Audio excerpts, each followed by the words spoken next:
Hey, what's up guys, Kellen here with Droid Life, and we're continuing our coverage today of the Samsung Galaxy S4. So we have the AT&T version in hand, which also means we finally have a legitimate network behind it.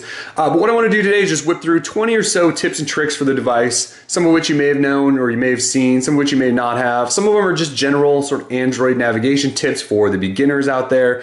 The rest of them are, utilizing air view and air gestures and some of this cool stuff that Samsung has built into this new flagship device. So to get us started, I want to show off a gesture, and this can be used only when your device is laying down like this with the screen off. Now it's sort of like a preview of sorts. It gives you a clock so you can tell the time, shows you if you have missed calls or missed texts. It also shows your battery life percentage, and then it also shows you just if you have other notifications that you should check. Now in order to access this, all you do is wave your hand over sort of the top part of the device fairly close. You'll see that blue light appear, then you get a clock, and here's your missed calls, text, and battery. It's really cool. This is probably one of the features I use the most on it. You get that blue light and then lights up really quick. You can see that sort of bubble effect in the background there. Again, this can only be done, I believe, with the device laying down like this. So quick gesture, just make sure you get close enough to the device, but you don't actually have to touch it. All this stuff pops up. So it's very cool. Again, it's probably one of the features I use the most. But let's talk lock screen though for a second. Now, lock screen widgets, since this is running Android 4.2.2, are included. And I made a previous video about this, so I'm not going to go into a lot of detail. But basically, you can use lock screen widgets on the Samsung Galaxy S4. It's just not necessarily enabled out of the box. So what I mean by that is if we go into settings and you go into my device and you go to lock screen, you have to make sure you check this box right here for multiple widgets. That allows you to have multiple sets of lock screen widgets up. Okay. You can also go into this lock screen widgets page and go into favorite apps or camera feature, which is the far right panel, which basically if you swipe over, either give you a list of favorite apps or a shortcut to your camera. And I'll talk about that in a second, how I wouldn't necessarily use it as my camera shortcut. And then the other big thing down here is shortcuts. So shortcuts are the apps that you have on your lock screen. So the biggest one I would say to put on here is camera, because I believe that's the quickest way to access your camera.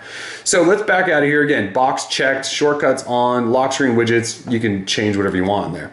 But to access lock screen widgets, you always have to do this swipe down first, and then you can see that page sort of moves out. Then you can actually go from page to page however you want to from there. And again, I did a whole video on this, so I'm not going to go into a lot of detail.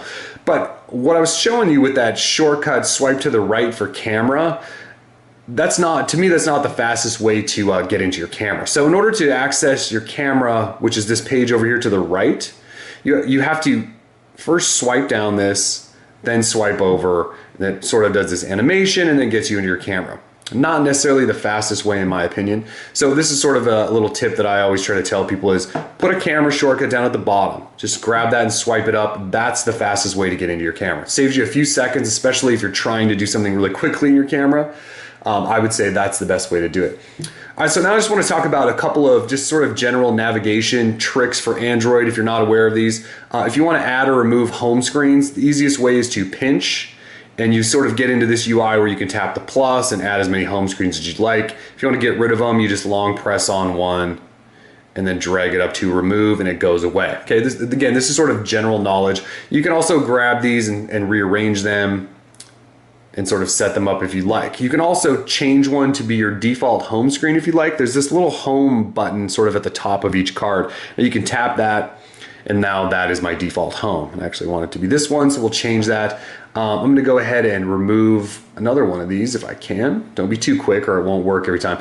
The other thing I want to show you then, and this is something that HTC's actually killed off. If you long press, you get a menu that'll actually allow you to change your wallpaper on the fly like that. Again, something HTC killed off with the HTC One. So you can do a home screen wallpaper change, you can do a lock screen change, or both at the same time. You can long press in here and also get into apps and widgets, so you can quickly add apps or widgets, and again, a grab, long press, and drag around is how you do that.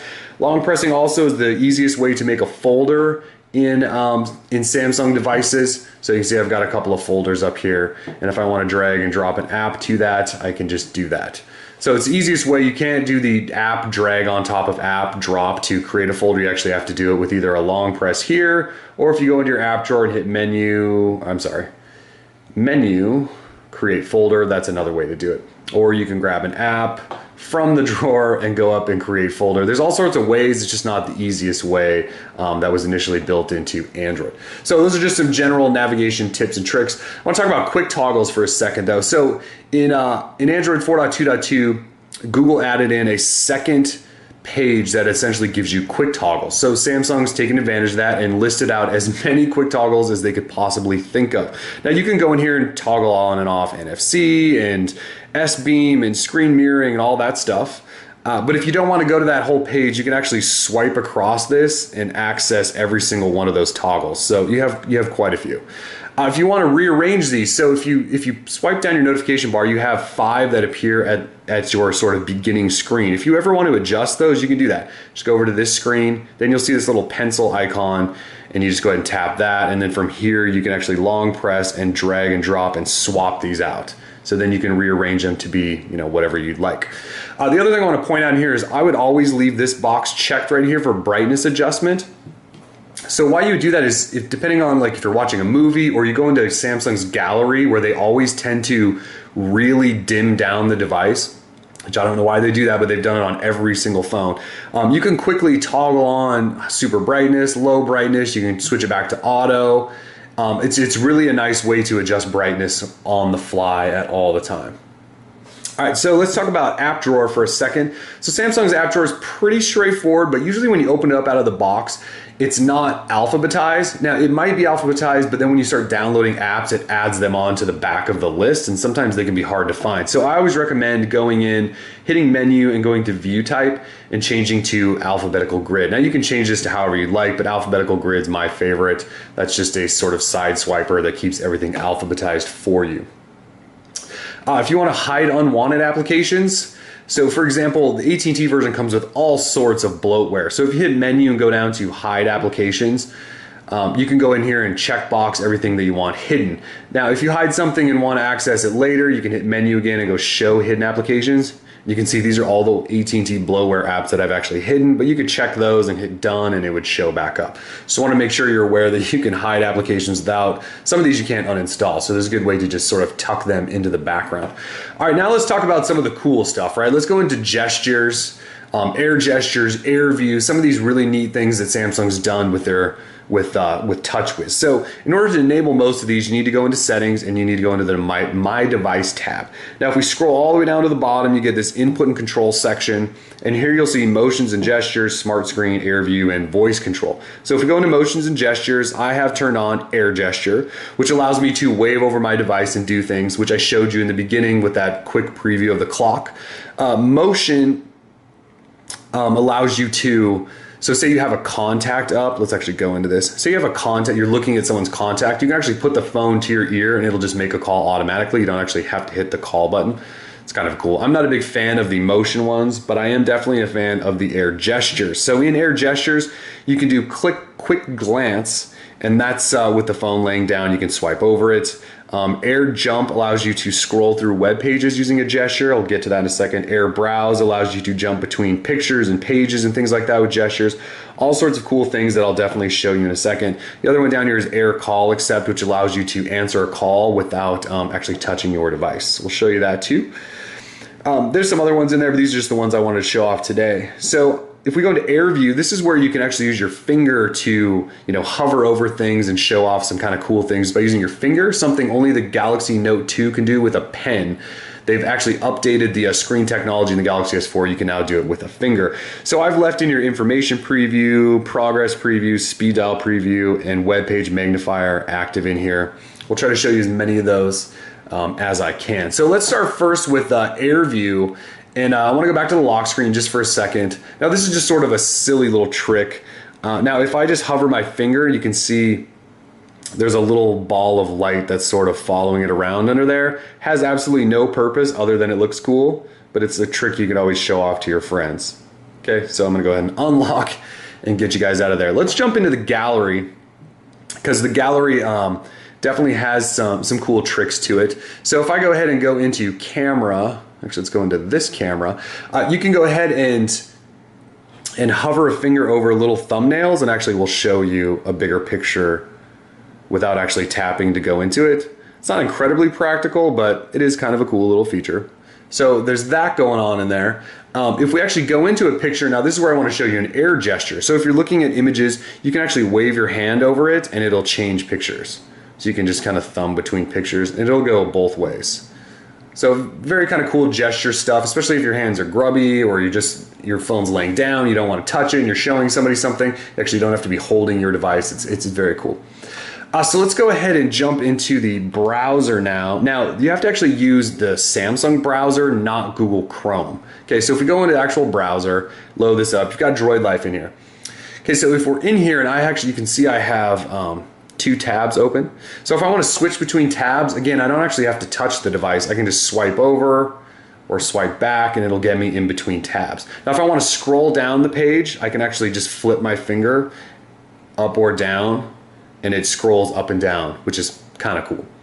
Now you can also, at least you should be able to hover over text with your finger, and you can see it brings up a sort of magnified version of it.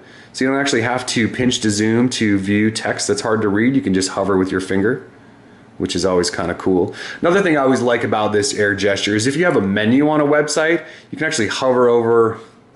Let's actually see if we can get closer and do this. So say our specs list, if I want to do hover over that, at least it used to work. There we go.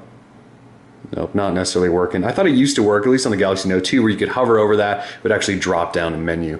This appears to not want to do that. So trust me, you can do it on some stuff. Let's also show you in the dialer, if we go in here.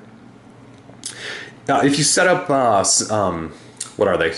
Quick shortcuts basically for a dialer shortcut. You can actually hover over these with your finger and they will tell you which ones they are. So in case you set some up and you forget which ones they are, you can actually hover your finger and it'll tell you what that is. So then the last gesture I wanted to show you then is answering a call. So if a call comes in, let's see if I can place a call to myself here. Call comes in, you should be able to just wave your hand over it back and forth and that should answer it. So assuming it comes in, there we go. So I should be able to wave over and you can see it answered it. And you can talk to someone and it should go right into speaker, which it did. So you could have your phone laying down on the desk and do that as well. And it launches right into speaker so that you don't have to worry about touching your device. It's really a hands-free sort of feature there. All right, so let's talk about multi-window. So multi-window was a feature introduced with, I believe, the Galaxy Note 2. It's also equipped on the Galaxy S4. So you long press on the back button down here, pops up this sort of side panel that gives you the option to use chat on, Chrome, and a handful of apps. You can hide it or remove it, or pull it out, I'm sorry, by just swiping out this little arrow over here. And it's got a limited number of applications, although some developers are actually building in support, like you can see Falcon Pro's in there. So if you want to use this, essentially all you do is grab one and move it onto your screen to start with. And then if you want to add something else, like internet, you grab that and you can either place it top or bottom. Now you can resize these to be as big or small as you'd like. You can go ahead and swap them. You can close one and make one full screen. You can do all sorts of stuff. I can hit home and it'll just get me out of both of them. And if you don't want this sort of side panel showing up any longer, go ahead and long press on back and then it goes away until you decide you want to use it again. So it's very cool, pretty powerful feature for anyone that's actually doing multitasking. You could watch video in one and be taking notes or something in other, pretty cool. So the other things I want to show you are sort of basic navigation tricks. So to access Google Now, since this is Jelly Bean, access Google Now on Samsung phones, you long press the home button and you get into your sort of app task switcher. And so in here, you can actually swipe stuff away just like you would in normal Android. So you can do that. You can actually hit this X box down here and it'll wipe all of them out. But if you want to get to Google Now, hit this Google button and it launches you into Google Now. So again, long press, then hit that. That's really the quickest way. There's another way that's sort of similar, and it's really just how to get into Google Search. And it's long press on menu from anywhere, and that gets you to Google Search, which is sort of like getting into Google Now, though you can see it doesn't have the header up top. It's really just the search UI. So anyways, that's it. That's about 10 or so, I'm sorry, that's about 20 or so tips and tricks for the Galaxy S4. Some of that stuff I hope you guys can take advantage of. It should help you just sort of navigate and using your device in general. So stick with us. We got more coming. We're Droid Life. Peace.